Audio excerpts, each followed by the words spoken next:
Okay, good morning. We're looking at the end of Antony and, of course, the end of Cleopatra. And I'm calling the screencast Tragedy or Farce. Why am I calling it Tragedy or Farce? Well, tragedy, as you know, is about high drama. It's about human suffering. It often has a kind of cautionary message to people. It's seen as universal. It's seen as producing catharsis in the audience, a sense of the release of pain. Generally speaking, in literature, tragedy would be considered the highest genre, and a much lower genre, of course, is comedy. Now, farce in particular is characterized by buffoonery, horseplay, and ludicrously improbable situations, okay? And I hope by the end of this screencast, you'll see why I've called it tragedy or farce. First of all, a quick little revision on Plutarch. First of all, Plutarch says on Antony that the Romans pitied Antony for having callously evicted his dutiful wife Octavia from their house, especially those who had seen Cleopatra and knew that neither in youthfulness nor in beauty was she superior to Octavia. I've started with that because it sets the tone for how Plutarch is very hostile to Cleopatra. And this is going to be part of a campaign that we're going to see of Octavian's propaganda and the fact that he enlists all of the writers and historians who later are going to work for him. Now, in Plutarch's Lives, one of the most important things is looking at it from a historiographer point of view. Plutarch does not set out to be accurate. He does not set out to be kind of objective or even balanced. He is very overtly into the idea of moral history, and as history as telling stories that are going to make people better.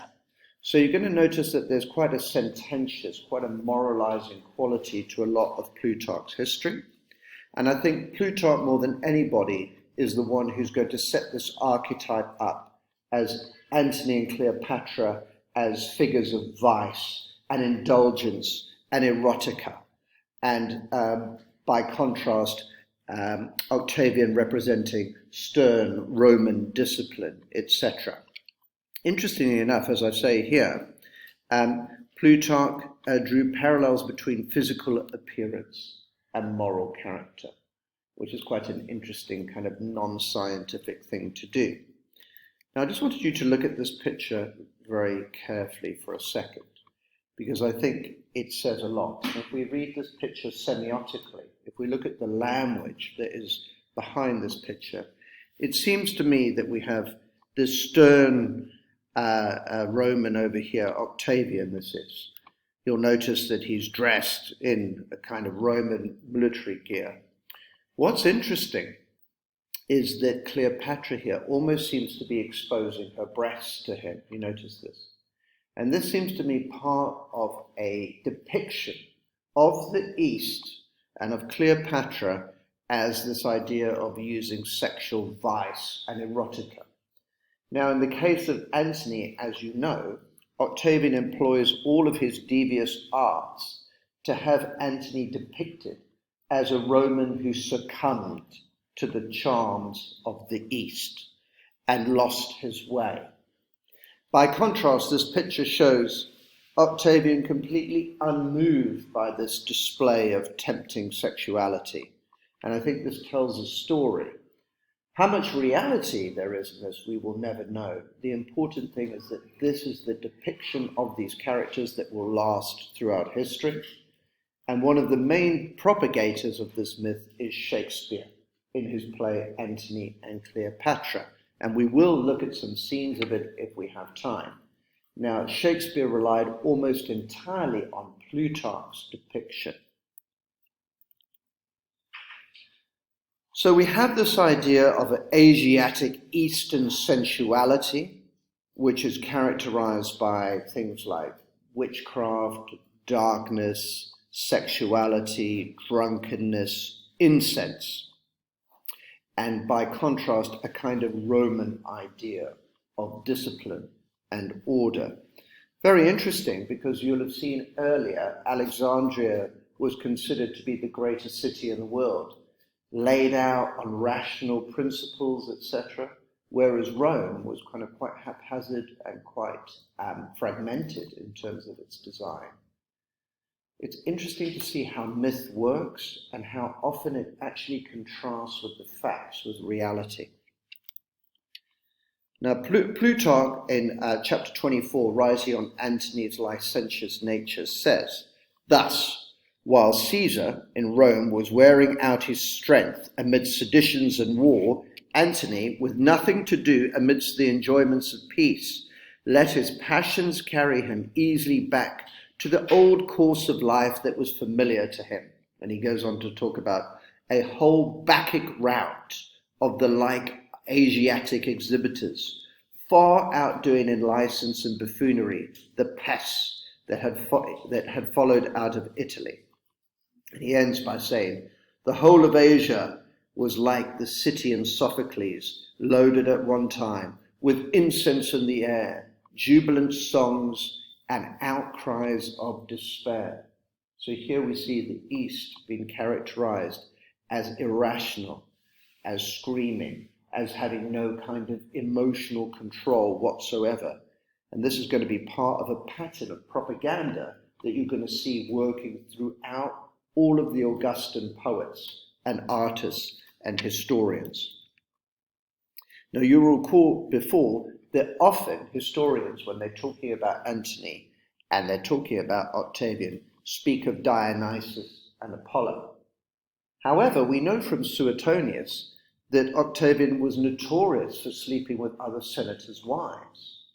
So once again, we have to ask ourselves, how much of this is the representation of mythology through art, what today we would call propaganda, and how much of it is reality? Certainly what we do know is that the image of these two great Roman leaders that is left to history is of Dionysus and Apollo. Now, Antony over here, you'll see, only a few were aware that Antony had fled, and to those who heard of it, the story was at first an incredible one, that he'd gone off and let 19 legions of undefeated men at sea and arms and 12,000 horsemen he'd left and abandoned. So this is the situation after Actium. Absolutely disastrous situation. Antony can't really recover from this. And this is going to be used by Octavian and all of the writers as fodder for propaganda. This is the evidence that Octavian's been looking for, isn't it? That Antony has abandoned Rome and has gone after his eastern temptress, this witch, who has managed to control him. All right, so we'll look at some of the questions then that's based on the Plutarch, and we'll see how we go, okay? So as I said, these are based on Plutarch's Life of Antony, and it's chapter 72 onwards. The first question was, according to Plutarch, what did Antony propose and how did Caesar respond? Now you can chip in if you've got anything to add, but we clearly see that Antony does his normal thing, which is to challenge Octavian to single combat. Now that's definitely not going to happen, is it? We also see that Antony then celebrates with another big dinner and a big drinking session. But saddest of all is the fact that Antony wanted that last battle desperately. He wanted to go out in a kind of cloud of glory, but instead he is deserted by his fleet. Now this is a very important point. It's made in Suetonius, it's made in lots of historians, that from Actium onwards, Antony is losing supporters. And I think that that helps to legitimate Octavian's rule. So in the end, Antony is left alone on the battlefield. And that's of great symbolic importance, because this great civil war of destruction doesn't actually happen other than in Actium itself. I think that's very interesting detail. Moving on to number 2, which is based on chapter 75 of Plutarch. And now Antony once more sent Caesar challenged to single combat. As I explained, Antony is unable to get this battle that he so desires. And he is going to die, as we see, a very agonizing death. Takes us on to number 3. So we see that Antony's servant kills himself rather than killing Antony. And this is where the question of whether it's farce or tragedy actually kicks in. Because Antony stabs himself in Roman fashion, but doesn't kill himself, does he? In the meantime, he's done this because he believes that Cleopatra is dead. When he finds out that Cleopatra is not dead, he has himself hoisted up to her tomb. Plutarch would have us believe that Cleopatra does this herself. So again, it really does veer between farce and tragedy, doesn't it? And Antony here, according to Plutarch, dies in Cleopatra's arms. It is a remarkable, romantic, histrionic end, with Cleopatra tearing her clothes off. There's blood everywhere. There's even a little bit of alcohol. Perhaps you might believe it's a bit unrealistic that a man who stabbed himself in the belly would want to have a glass of wine. But according to Plutarch, this is indeed what happens. Now, and it's an extraordinary scene. It's one that's going to stay with us in literature and throughout history. Whether it's farce or tragedy, I'll leave it unto you. To many people, Antony and Cleopatra become the great lovers. They become a kind of Romeo and Juliet, because it's about clashing empires, it's about loyalty versus love, etc. So it becomes this kind of epic, remarkable story. Of course, in the propaganda of Octavian and his poets, it isn't that. It's about the abandonment of duty. And when we study the Aeneid, we will see that above all things, Aeneas, who is a kind of Octavian-like hero, abandons women and puts duty above sexuality and romance. Antony, by contrast, is seen as someone who succumbs to the emotions.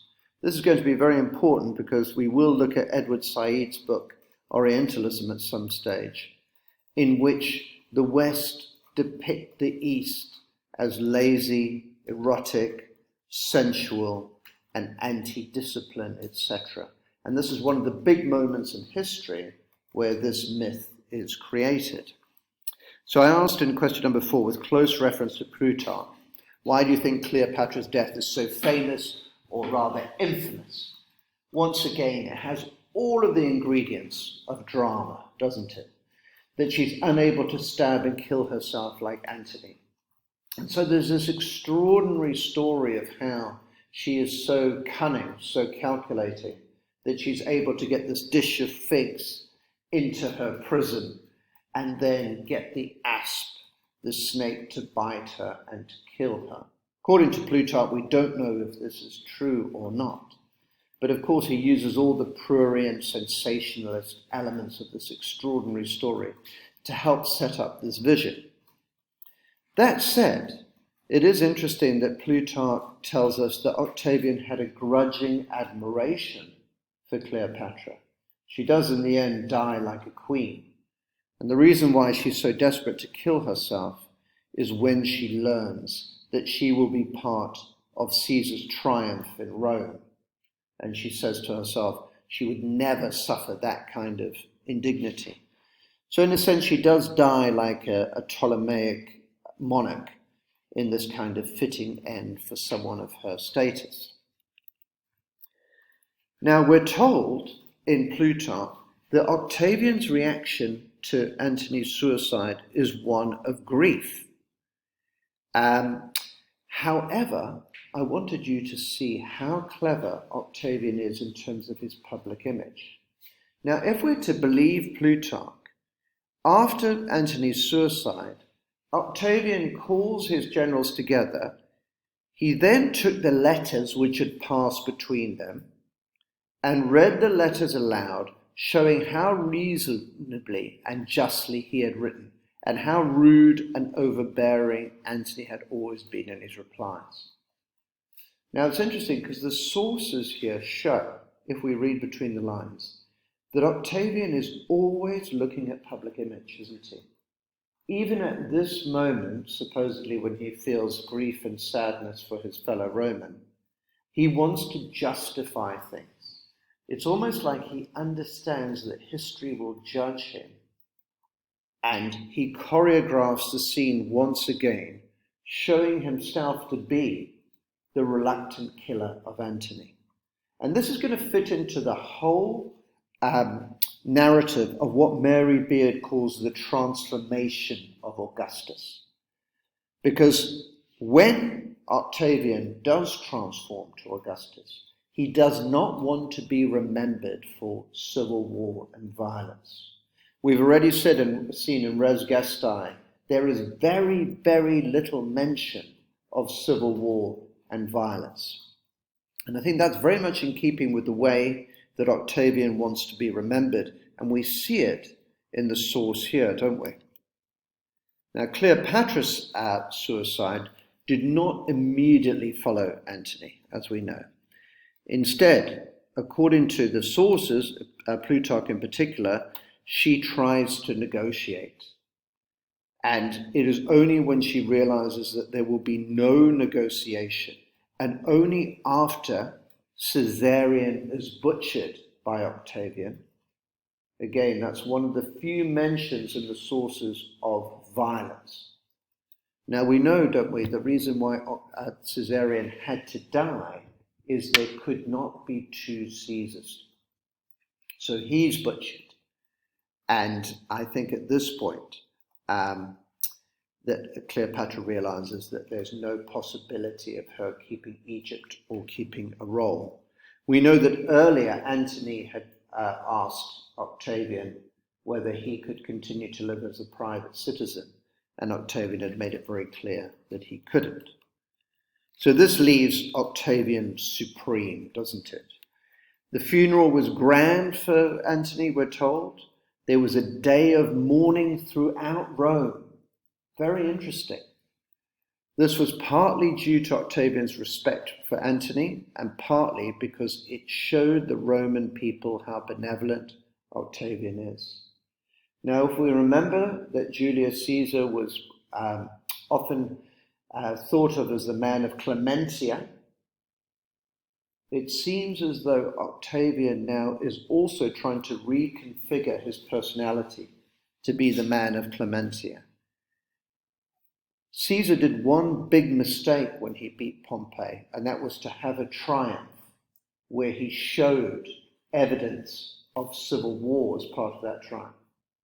You will recall that Octavian was very careful to declare war against Cleopatra and not Mark Antony, so that the violence and the triumph that occurs in Rome is over an adversary and not depicted as a form of civil war. Interestingly, within a month, Octavian was named pharaoh, and Egypt became his personal possession. Really want to emphasize that. Egypt became his personal possession. Because when Octavian institutes his kind of imperial rule, he's going to do so subtly and slyly. And one of the main things that he's going to use is personally owning provinces.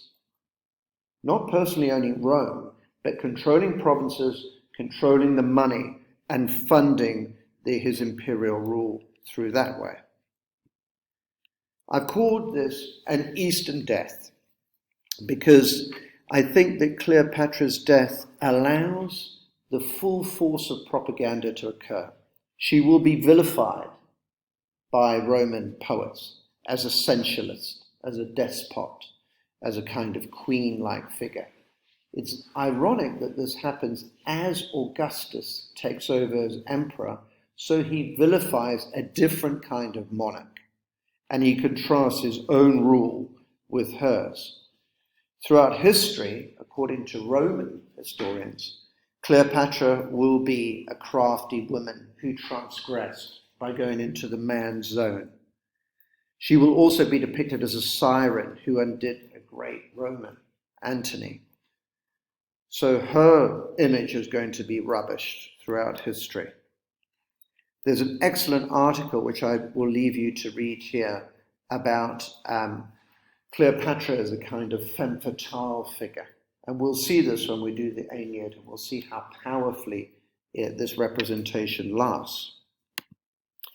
Caesar's moment of glory, according to Suetonius in chapter 18, is that about this time he had the sarcophagus and body of Alexander the Great brought from its shrine, and after gazing on it, showed his respect by placing on it a golden crown and strewing it with flowers, and then being asked whether he wished to come to the tomb of the Ptolemies as well, he replied, "My wish was to see a king, not corpses." According to Suetonius, he reduced Egypt to the form of a province, and then to make it more fruitful and better adapted to supply the city with grain, he set his soldiers at work cleaning out the canals into which the Nile overflows. You notice the way that Caesar is seen as a man of business, a man who gets things done. This is not only in Suetonius, in many, many of the sources. And I spoke earlier that Caesar had made the mistake of parading his victories against his fellow Romans. Octavian is mindful not to do this. As I said, he has a day of mourning in Rome for Mark Antony, for his fellow Roman, but in his triumph, he does include a statue of Cleopatra, as well as a huge procession of all the wealth and booty that he brings back for Egypt.